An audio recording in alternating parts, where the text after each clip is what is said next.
Welcome to Larry's Library, and welcome back to the Sunday Scan. Been gone for a while, but I got a new format here. Now, instead of doing it every Sunday, I'm going to do it once a month, and we're going to do it on the first Sunday of each month. And we'll do 4 issues at a time. The weekly schedule on that, with all my other things I'm doing, was a little too much, and this will make it a little easier to prep these. So going forward, it's going to be monthly.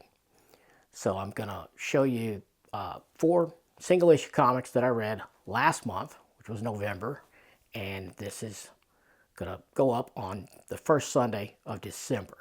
So the point of the Sunday Scan is these are single issue comic books from my unread bin, which is back there out of camera range, but it's about the size of a long box, and I'm about a quarter into it, so it'll take a while.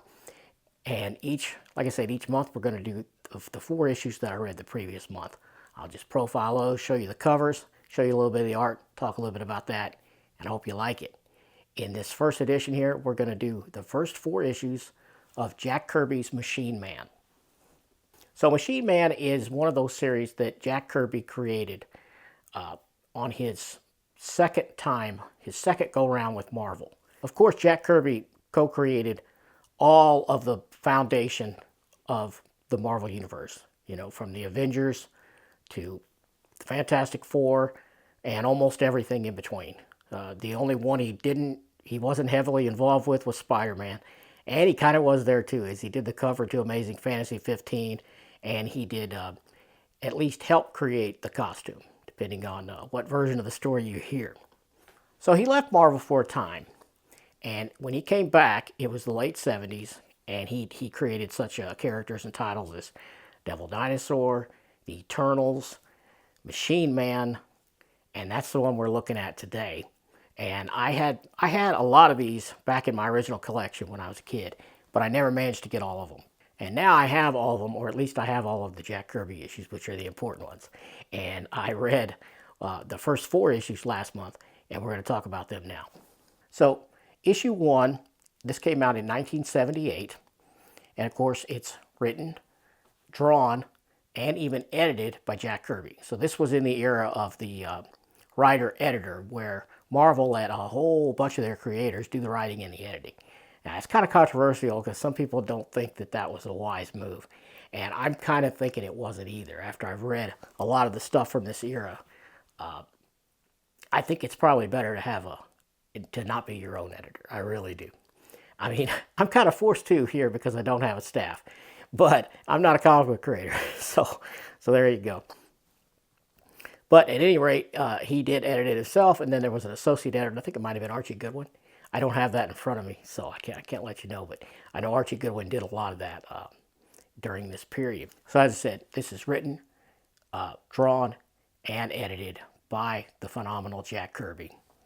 And this one has inks by Mike Royer, who was a longtime collaborator with Kirby, and I think his inks are really a great fit for Kirby's art. So I think this is primetime Kirby, in my opinion. I think it looks good, and I'm happy with the combination, which is a good thing because Mike Royer he inked almost all of Kirby's output during this period and a lot beyond that too. So this was a fairly quick read. Kirby doesn't have a lot of heavy prologue narration in this.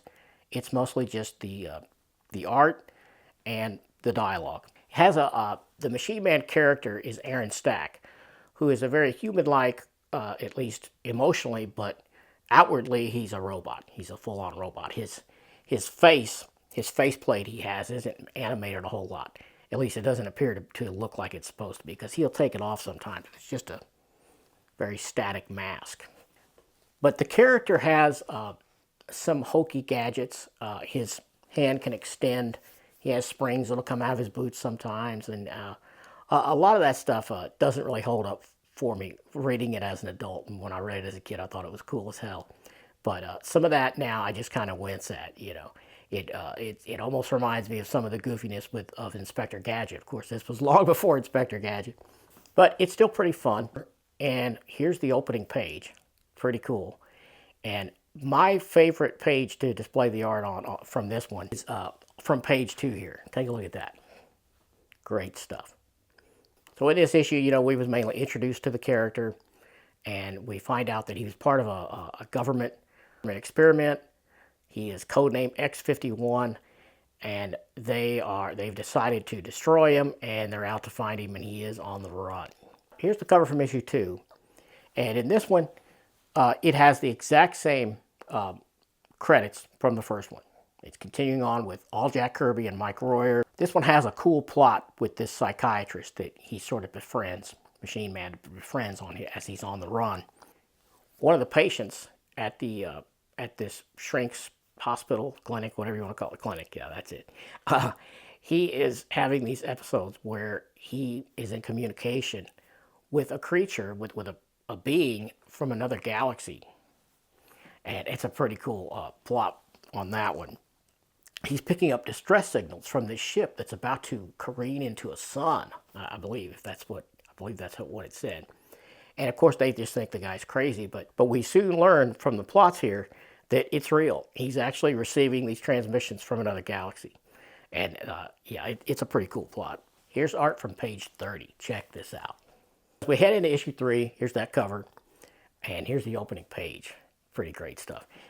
In issue 3, we've got a 2-page spread on pages 2 and 3, and I'm going to just let it take over the screen because it's that good. Check it out.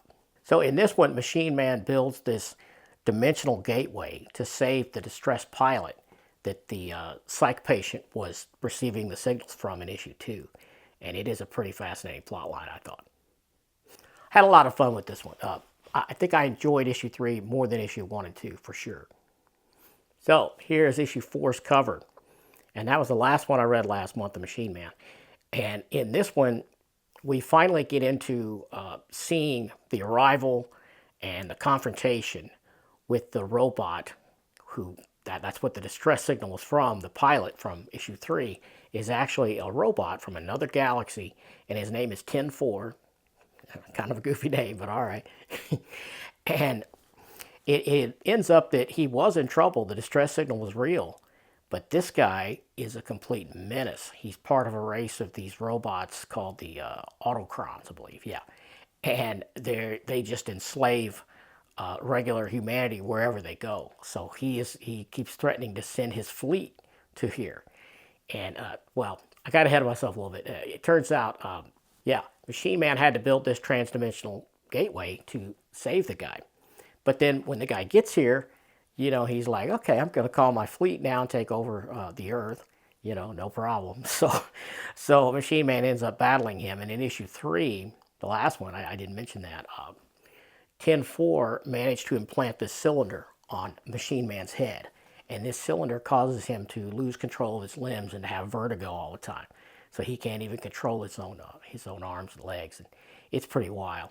And in this one, we get this great little plot device where Machine Man has to talk the psychiatrist into cutting off the cylinder that's forged itself to his skull, the 10-4 installed there. Otherwise, he can't move his arms and legs. So he has him manually raise his arm and activate these lasers in his fingers as a little torch, and he cuts around the cylinder and removes this thing from his head. It's pretty wild. Here's a shot from page 23 of this one, where we get to see 10-4 standing, you know, in the panel at the top. Large shot of him standing there. It's pretty cool looking character design, I thought. And then you get to see him raise his visor, and you see the detail of what his face is when the visor is raised. I thought it was a pretty cool page. I had fun with this one too. I mean, more goofy stuff. A lot of the late 70s Kirby output, at both Marvel and DC, has a certain amount of goofiness to it, but it's still fun, I thought. And yeah, I had fun with it. And I hope you want to stick around for more of this. I won't have another one, like I said, till next month. It'll be the new year. And I'll do 4 more issues of ElfQuest. I'm going to pick up from where the old Sunday Scans left off there until I finish that series. So we'll do 4 issues of ElfQuest next. And then the month after that, we'll come back to Machine Man. We'll do the next 4 Machine Man. Hope you like taking a quick look at these single issues. Give me a thumbs up if you haven't already, and subscribe. And I'll see you next time.